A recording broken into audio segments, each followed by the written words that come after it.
마태복음 28장 1절로 20절까지의 말씀입니다. 하나님의 말씀은 마태복음 28장 1절로 20절까지 한 절씩 교독하십니다. 1절. 안식일이 다 지나고 안식 후 첫날이 되려는 새벽에 막달라 마리아와 다른 마리아가 무덤을 보려고 갔더니 큰 지진이 나며 주의 천사가 하늘로부터 내려와 돌을 굴려내고 그 위에 앉았는데 그 형상이 번개 같고 그 옷은 눈같이 희건을 지키던 자들이 그를 무서워하여 떨며 죽은 사람과 같이 되었더라. 천사가 여자들에게 말하여 이르되 너희는 무서워하지 말라.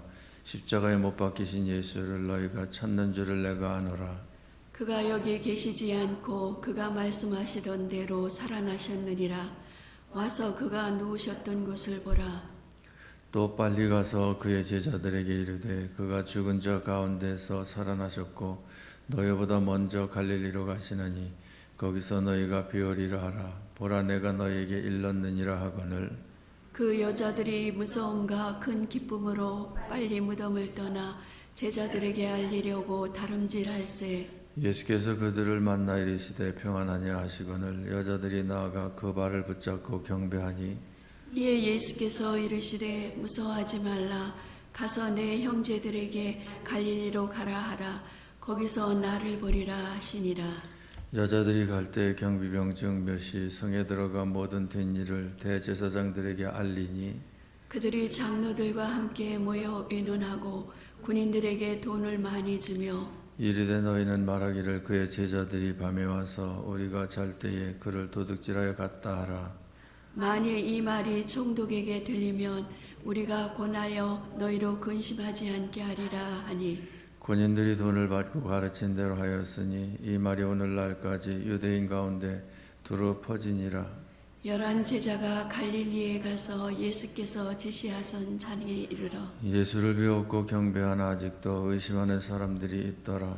예수께서 나와 말씀하여 이르시되 하늘과 땅의 모든 권세를 내게 주셨으니 그러므로 너희는 가서 모든 민족을 제자로 삼아 아버지와 아들과 성령의 이름으로 세례를 베풀고 내가 너희에게 분부한 모든 것을 가르쳐 지키게 하라. 볼지어다 내가 세상 끝날까지 너희와 항상 함께 있으리라 하시니라. 아멘. 예수님께서 안식 후 첫날 부활하셨습니다. 그 부활하신 날을 우리가 기려 주일로 지키는 거죠. 그래서 오늘 주일인데 이 부활주일이지요. 예수님께서 새벽에 부활을 하셨는데 부활하신 예수님을 누가 제일 먼저 만났을까? 부활하신 예수님께 누가 제일 먼저 평안함을 빌물 받았을까? 오늘 본문에 보면 막달라 마리아와 다른 마리아다라고 볼 수가 있습니다. 이들은 새벽에 첫째 날 날이 밝기 전 어두울 때 미명에 예수님의 무덤을 찾은 여인들입니다. 그러면 여자의 몸으로 무덤을 찾는다? 그것도 날이 어두운데 캄캄한데 그러면 큰 부담이잖아요. 두려움이 있잖아요. 무서움이 있잖아요. 그런데 두려움과 무서움을 극복하고 무덤에 나아갔다라고 하는 것은 그만큼 이 여인들에겐 무엇이 있었다는 얘기입니까? 예수님에 대한 사모함이 있었다. 예수님에 대한 사모함이 컸다라고 하는 것을 볼 수가 있지요. 그러니까 이 예수님을 잃어버렸다. 다시 말해 십자가 못 박혀 죽으시는 것은 하나님의 뜻이고 그저 어쩔 수 없는 상황이지만 그러나 얼만큼 예수님을 십자가 못 박혀 죽으셨을 때에 빼앗기지 않으려고 하는 예수님을 놓지 않으려고 하는 그런 간절함과 그런 사모함이 있는가. 십자가의 그 무덤에 장사 지낸 후에도 예수님이 그저 이 죽으심에 대해서 얼마나 안타까워하고 돌아가신 예수님에 대해서 얼마나 그리워하는가. 이런 그 마음, 이런 중심이 크냐 적으냐에 따라서 부활하신 주님의 부활의 그 은혜가 은총이 크냐 적으냐를 결정하는 거죠. 그러니까 저나 여러분이나 우리들 뿐만 아니라 그 모든 교회 성도들, 그 모든 성도들이 다 예수님 십자가 못 박혀 죽으신 것이 내 죄를 대신 담당하시고 돌아가신 것이다. 똑같이 믿어요. 사흘 만에 부활하셨다. 부활하신 것은 나로 의에 대해서 다시 살게 하신 것이다. 똑같이 믿어요. 그러니까 예수님이 십자가 못 박혀 죽으셨다, 사흘 만에 부활하셨다는 이 사실은 모든 믿는 성도들, 25억이 믿는 성도들이 있다고 하면 그 성도들에게 똑같은 사건이에요. 똑같은 사건인데 예수님의 십자가 구속의 은혜, 부활의 그 은총이 크고 작고는 차이가 있다 없다. 그것은 차이가 있어요. 그것은 그러니까 예수님께서 구원의 역사를 이루신 구원의 역사는 동일하지만 똑같지만 그러나 그것을 받아들이는 성도들의 입장에서 그 얼마나 사모함으로, 얼마나 간절함으로, 얼마나 그 절실한 그 필요성을 느끼면서 받아들였느냐에 따라서 그 십자가 죽으심과 부활하심의 그 은총이 크냐 적으냐가 결정되어진다는 거죠. 그러니까 여기 여인들을 보면은 부활하신 예수님을 제일 먼저 만나요. 그리고 예수님 만난 예수님께서 이 여인들에게 무엇을 빌어주십니까? 평안하냐? 9절에 보니까 평안하냐? 평안을 빌어주시는 것을 볼 수 있어요. 이 여인들이 예수님을 제일 먼저 만나 가지고 예수님께 평안함을 빌물었고, 그리고 이 여인들이 갈릴리에 가서 제자들에게 예수님 부활하셨다는 사실을 알려요. 알리니까 그 제자들 중에 11 제자들 중에 그 예수님의 부활에 대해서 사모함이 큰 베드로와 요한이 무덤을 향해서 달려가요. 달려가 가지고 누가 먼저 달려가는가 하면 요한이 먼저 달려가는데, 왜? 베드로는 나이가 많으시니까, 요한은 젊었으니까. 그런데 담력은 또 요한이 베드로보다 약해. 아직 젊으니까. 그러니까 무덤에 도착은 요한이 먼저 했는데 들어가기는 뒤에 따라온 베드로가 무덤에 먼저 들어가. 그래서 베드로와 요한이 부활하신 예수님에 대한 증거를 그 다음 얻는 것을 볼 수 있어요. 그 다음에 이제 함께 다락방에 모여 있다가 예수님께서 문도 열지 아니하고 그들 중에 임재하셔서 평안하니요 평안을 빌어주시면서 부활하신 당신을 보여주시는 것을 볼 수 있어요. 그런데 그 중에 누가 없었는가 하면 도마가 없었어요.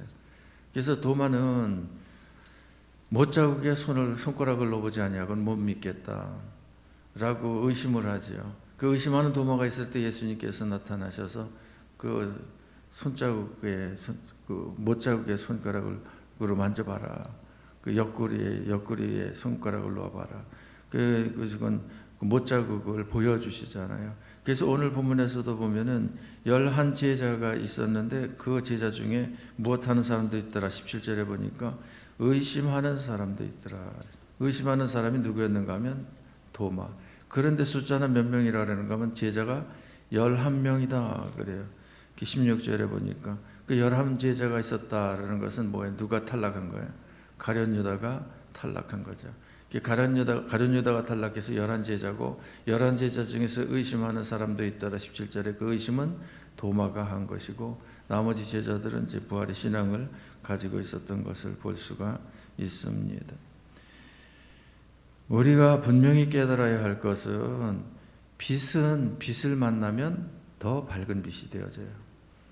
그런데 어둠은 빛을 만나면 소멸되어져요. 그러니까 우리들은 빛 대신 예수님을 구주로 영접해 죄악의 어둠에서 벗어나 참 빛을 받은 우리들이에요. 이러한 우리들이 빛 대신 예수님과 함께 더불어의 삶을 산다고 하면 우리들의 삶은 더욱 밝은 삶이 되어져. 빛된 삶이 되어져. 그런데 믿지 아니하는 이들이 어두운 삶을 살면서 예수님을 만난다라면 그들은 예수님을 만나는 것이 두려움과 공포예요. 그래서 오늘 본문 말씀을 보니까 여자들은 어떻게 합니까? 8절 말씀 보니까 그 여자들이 무서움과 큰 기쁨으로 빨리 무덤을 떠나 제자들에게 알리려고 다름질할세. 이게 한편으로는 무서움이 있어요. 왜 무서움이 있어요? 그 무덤에 와 있으니까. 그리고 예수님이 돌아가셨는데 또 다시 살았다니까 그런 일을 평생에 겪어보지를 않았으니까 한편 두려움도 있지만, 그러나 주님께서는 이 두려움에 대해서 뭐라고 말씀을 하셔요? 10절 말씀해 보니까 이에 예수께서 이르시되 무서워하지 말라. 가서 내 형제들에게 갈릴리로 가라 하라. 거기서 나를 보리라. 그러니까 무서워하는 여인들에게 무엇하지 말라? 무서워하지 말라라고 해요. 그러니까 이 무덤에 관한 죽음에 관한 무서워하는 것이 우리 성도들의 요소가 아니다. 성도들의 것이 아니다는 거죠. 무엇을 우리는 가지고 있어야 합니까? 그 8절 말씀에 보니까 큰 기쁨을 가져야 돼요. 큰 기쁨을 가지고 우리가 빨리 가야 되고 빨리 떠나야 된다. 7절 말씀에 또 빨리 가서 8절 말씀에 빨리 무덤을 떠나. 그러니까 빨리 갈 곳이 있고 빨리 떠날 곳이 있어요. 무엇을 가지고? 큰 기쁨을 가지고. 이 큰 기쁨이라고 하는 것은 어떤 기쁨이요? 예수님께서 부활의 첫 열매가 되셨다. 돌아가셨던 예수님께서 다시 사셨다. 예수님께서 다시 사신 것처럼 나도 부활한다. 나도 다시 산다. 이 살 소망의 큰 기쁨. 이 큰 기쁨을 가지고 있는 이들은 빨리 가야 돼요. 빨리 어디로 가야 합니까? 오늘 본문에서 가라 한 말씀이 있어요. 몇 절 말씀에 가라고 하시는가 하면 19절 말씀에 그러므로 너희는 가서 모든 민족을 제자로 삼아 아버지와 아들과 성령의 이름으로 세례를 주고 베풀고 내가 너에게 분부한 모든 것을 가르쳐 지키게 하라. 볼지어다 내가 세상 끝날까지 너희와 항상 함께 있으리 하시니라. 그러니까 예수님께서 빨리 가서라고 말씀하신 것은 누구에게 가라? 부활의 소식을 알지 못하는 이들, 지금 가깝게는 누구에게? 갈릴리에 모여있는 제자들에게 가라고 하는 말이지만 넓은 의미로는 부활의 신앙을 가지지 못한 이들에게는 우리가 빨리 가서 부활의 첫 열매가 되신 예수님, 이 예수님을 믿으면 생명의 부활로 부활한다는 것을, 그것을 알려주라는 거죠. 그러면서 빨리 떠나는 것은 무엇을 떠나라는 거예요? 무덤을 떠나라는 거예요. 무덤에는 무엇이 있어요? 시체가 있죠. 무덤에는 무엇이 있어요? 죽음이 있지요. 무덤에는 무엇이 있어요? 사탄의 역사가 있죠. 마귀의 역사가 있죠. 그러니까 그런 역사는 무엇하라? 빨리 떠나라는 거예요. 그러니까 부활의 신앙을 가지고 있는 성도들은 빨리 떠나야 할 것이, 무엇은 빨리 떠나야 되고, 죽음은, 사탄은, 그 시체는 빨리 떠나야 되고, 그리고 무엇은 복음을 전하는 데 있어서, 부활의 신앙을 가지는 데 있어서, 예수님 제자가 되게 하는 데 있어서는 빨리 가야 된다라고 하는 것을 말씀하시는 것을 볼 수 있습니다. 자, 그러니까 우리는 이 부활주의를 맞이해서 우리들에게 무엇이 있어야 돼요? 큰 기쁨이 있어야 돼요. 이 큰 기쁨은 나 스스로가 부활에 대해서 어떤 입장을 취하느냐에 따라서 기쁨의 크기가 좌우되어져요. 평안은 주님께서 빌어주신 평안, 그 평안에 따라서 좌우되어지고, 그런데 주님께서 우리들에게 평안할지어다 평안을 빌어주신 그 평안이라고 하는 것은 사망 권세에 이기신, 죽음의 권세를 이기신, 사탄의 권세를 이기신, 지옥의 권세를 이기신 주님께서 빌어주신 평안이거든요. 그럼 평안을 빼앗아가는 것이 뭐예요? 죽음이거든요. 사망이거든요. 지옥이거든요. 죄의 형벌이거든요. 사탄이거든요. 그러니까 그 권세를 이기신 주님께서 평안할지어다 평안을 빌어주시는데, 주님께서 빌어주시는 그 평안이라고 하는 것은 100% 온전한 평안이지요. 그 온전한 평안, 빌어주신 그 평안을 내가 받을 수 있는 그릇이 얼마나 되느냐, 크냐 작으냐, 이것이 이제 부활의 신앙을 얼만큼 크게 가지고 있는 그릇이냐가 결정을 한다라고 하는 사실이죠. 그래서 똑같이 예수님께서 3일 만에 부활하셨어도, 또 부활의 신앙을 가지고 있어도 부활의 신앙을 인한 기쁨의 그 크기는 다르다라고 하는 사실입니다. 그래서 이 여인들은 큰 기쁨으로 오라죠. 큰 기쁨. 그런데 큰 기쁨이라고 그러는데 두 제자들 달려와 가지고 빈 무덤인 거 확인하고는 큰 기쁨이라는 말이 없어요. 의심하는 도마는 시큰둥해 오히려. 그러니까 여러분 어떻습니까? 부활절을 맞이해서 시큰둥합니까? 아니면 덤덤합니까? 아니면 기쁨이 있습니까? 아니면 큰 기쁨이 있습니까? 무엇이 있어야 정상적이다? 큰 기쁨이 있어야 정상적이다라고 하는 것을 우리가 믿어야 합니다. 이 부활의 성도는, 부활의 신앙이라고 하는 것은 성도들이 부활할 때 그 주님을 만나는 그 큰 기쁨, 평안, 이것을 결정하는 그 척도가 되어지는 것이 우리 성도들이 가지고 있는 부활의 신앙이다라고 하는 것을 알 수가 있습니다. 그러니까 우리들에게 있어서는 세상의 그 어떤 환경, 사건, 문제도 이 부활의 신앙을 능가하지는 못한다. 부활의 신앙이 모든 것을 초월할 수 있고, 모든 것을 뛰어넘을 수 있고, 모든 것을 다스리고 정복할 수 있다. 믿습니까? 왜? 부활의 신앙보다 더 큰 그 소망이 어디 있고 희망이 어디 있겠습니까? 그런데 오늘 성경 보면 참 안타까운 모습을 볼 수가 있는데, 누구들입니까? 안타까운 모습을 보인 것이 예수님의 무덤을 지키는 군병들. 군병들은 예수님께서 부활하신 것을 알았거든요. 빈 무덤이라고 하는 것을 알았거든요. 그렇기 때문에 이 군병들은 무서워서 심히 떨고 그때 대제사장에게 가가지고 이 사실을 알려주거든요. 그래서 4절에 보니까 지키던 자들이 그를 무서워하여 떨며 죽은 사람같이 되었다. 왜 떨고 죽은 사람같이 되어집니까? 이들은 어둠 중에 있으니까. 어둠이 빛을 만나면 어떻게 되어져요? 소멸되어지잖아요. 사라져버리잖아요. 그러니까 제자들은 예수님 만났을 때에 큰 기쁨이 더 커지고 평안이 더 커지지만, 예수를 부인하는 이들에게 있어서는 두려움과 공포가 더 커지는 거예요. 그러니까 죽은 사람같이 되었다 그러는데, 이들이 가서 보고를 한 거예요, 대제사장들에게. 그러니까 대제사장들이 잔머리를 걸리죠. 제자들이 잠을 잘 때에 훔쳐갔다고 그래요. 그리고 돈을 많이 주어가지고 그렇게 말을 하게 합니다. 원화가나 지금이나 옛날이나 그는 뭐 돈 때문에. 그러니까 이 군병들은 돈 때문에 무엇을 판 거예요? 부활하신 예수님을 판 거예요. 부활한 것에 대한 신앙을 가질 수 있는 그 신앙을 팔아버린 거예요. 안타까워요, 안타깝지 않아요?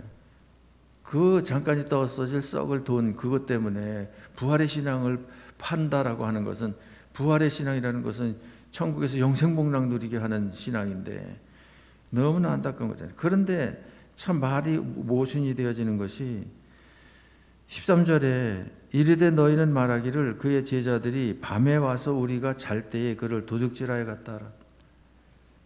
무엇 할 때에 도둑질해 갔다고요? 우리가 잘 때 도둑질해 갔다. 그런데 군병들은 대제사장이 빌라도에게 건의를 했거든요. 저 예수가 살아있을 때에 누누이 하는 말이 십자가에 못 박혀 죽을 것이고 사흘 만에 살아날 것이라고 말을 했는데, 말한 대로 되어지거나 아니면 시체가 사라지면 그 살아있을 때의 현혹한 것보다 죽은 후에 현혹이 더 군중들을 더 많이 현혹한다. 그러니까 철저하게 경비 좀 세워달라니까, 너희에게 군병이 있으니까 가서 세워라. 그래가지고 일부러 사흘 만에 부활했다는 말을 못하게 하기 위해서 군병들을 철저히 세워서 경비를 서게 한 거거든요. 그런데 그 경비들이 한결같이 한두 명도 아닐 텐데, 무덤을 뺑 둘러 서 있었을 텐데 다 잤다는 얘기잖아요. 그러면 잠들어 가지고서 예수님의 시체를 가져가는 것을 몰랐다. 그런데 예수님의 제자들이 훔쳐가는지를 어떻게 알아? 그것도 모를 거 아니에요. 그런데 앞뒤가 안 맞는 거짓말을 하고 있다라고 하는 것이 드러나잖아요. 그래서 일부러 경비를 세워가지고 예수님의 시체에 대해서 건드리지 못하게 일부러 했고, 또 경비 서는 사람들이 한두 명이 아니고, 또 잠들었을 때 훔쳐갔다는데 잠들어서 훔쳐가는 것을 그냥 방관할 정도면은 예수님이 제자들이 훔쳐갔다는 것을 어떻게 단정짓고. 그러니까 이들을 하는 짓을 보면 얼마나 허무맹랑한가 하는 것을 볼 수가 있죠.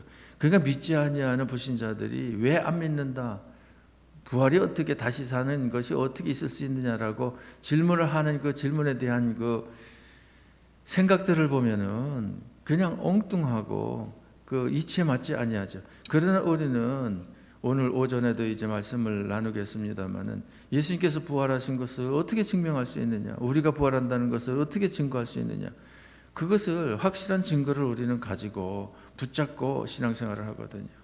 그러니까 우리는 그저 이 진리를 통해 가지고 확신을 가지고 부활의 신앙을 가진 자의 삶을 살고, 믿지 않는 불신자들은 진리를 모르는 채 이치에 맞지 아니하는 자기 생각, 자기의 그 얕은 생각, 그 생각 가지고 부활을 부인을 하고 있고, 그러니까 얼마나 어리석은 것인가 하는 것을 알 수가 있지요. 분명한 사실은 부활의 신앙을 가지고 있는 저와 여러분에게 부활의 첫 열매가 되신 주님께서 주신 은혜가, 축복이 놀랍고 엄청나다라고 하는 사실입니다. 그것이 무엇인 줄 아십니까? 18절서부터 20절까지의 말씀인데, 예수님께서 승천하시기 전에 우리들에게 지상 명령을 하셨어요. 이 지상 명령으로 주신 말씀은 사복음서 그 마지막 장 마지막 부분에 결론적으로 다 마태복음, 마가복음, 누가복음, 요한복음에 다 기록이 되어져 있어요. 그 기록되어진 내용이 무엇인가 하면 지상명령, 전도하라는 거예요. 그런데 전도하라 그러면은 우리는 전도에 대한 큰 부담이 있어서 전도의 전자 소리만 들어도 좀 덜컥 가슴이 내려앉지만, 그러나 사실 부활의 신앙을 우리가 돈독히 가지고 굳게 붙잡고 큰 기쁨 가운데 산다 그러면 이거 말하고 싶어가지고 입이 근질근질하고, 이 말하지 않으면 속이 불이 나야 되는 것이 정상적인 것 아니겠습니까? 사실 그렇잖아요. 교통사고로다가 사람 차에 불이 나가지고 다 죽은 줄 알았더니 튕겨져 나와가지고서는 나무에 걸려가지고 이 상처 하나 없이 감쪽같이 살았다 그러면 그 얘기 하겠어 안 하겠어요? 그냥 불이 다 타버렸어. 끝. 거기서 끝냅니까? 아니면 불이 났는데 그것은 이 튕겨져 나가가지고서는 감쪽같이 상처 하나 없이 그 생명을 얻었다라고 하는, 그건 이야기하기 위한 그 전 단계로다가 그 불행한 사건을 얘기하는 겁니까? 예수님께서 십자가 못 박혀 죽으셨다라고 하는 것은 부활을 이야기하기 위한 그 전 단계지요. 죽으심에 대해서만 이야기하고 끝. 그러면 우리들이 신앙 헛되다니까요. 우리가 가장 불쌍한 자가 된다니까요. 이 새벽에 잠도 못 자고서 와서 이렇게 앉아 있다고 하는 것이 초량한 거라니까요. 그러나 부활이 있기 때문에 우리는 가장 행복한 저와 여러분들인 줄 믿습니다. 그러면 예수님께서 말씀하신 것이 그런 차원에서 말씀하신 것인데, 18절 말씀에서 보면 예수께서 나와 말씀하여 이르시되 하늘과 땅의 모든 권세를 내게 주셨으니, 자, 우리의 구원자 되신 예수님, 그 예수님은 권세를 가지고 계시는데 어디에 권세를 가지시고 계시고, 하늘의 권세를 가지시고 계시고, 또 땅의 권세를 가지고 계시고, 하늘과 땅의 권세, 모든 권세를 가지고 계신 주님. 그러니까 하늘의 역사를 예수님께서 임의대로 역사하실 수 있고, 땅의 역사를 임의대로 하실 수 있는 그런 분이시다 이 말입니다. 그런 예수님께서 우리들에게 무엇을 말씀하시는가? 그러므로 하늘과 땅의 권세를 가지신 나니까 이 말이에요. 나니까 너희는 가서 모든 족속으로 제자를 삼아 아버지와 아들과 성령의 이름으로 세례를 주고 모든 민족으로 제자를 삼으라는 것이 뭐예요? 예수를 구주로 영접해 하나님의 자녀가 되게 하라는 거죠. 하나님의 자녀가 됐음을 세례를 베풀므로 인해 가지고 입증하라는 거죠. 그리고 내가 너에게 분부한 모든 것을 가르쳐 지키게 하라. 그러니까 예수를 구주로 영접해 하나님의 자녀, 구원받은 자, 천국 백성만 되게 하는 것이 아니라 자녀다운 자녀, 백성다운 백성으로서의 삶을 살아갈 수 있도록 가르치라는 거예요. 그래서 믿음의 실력, 신앙의 실력자가 되게 하라는 거예요. 이 두 가지를 할 때에 세상 끝날까지 무엇하게 해라? 너희와 항상 함께 있으리라. 이러한 그 삶을 사는 우리와 예수님께서 항상 함께 있겠다고 말씀을 하신 것을 봅니다. 자, 그러니까 예수님이 우리와 항상 함께 하십니다.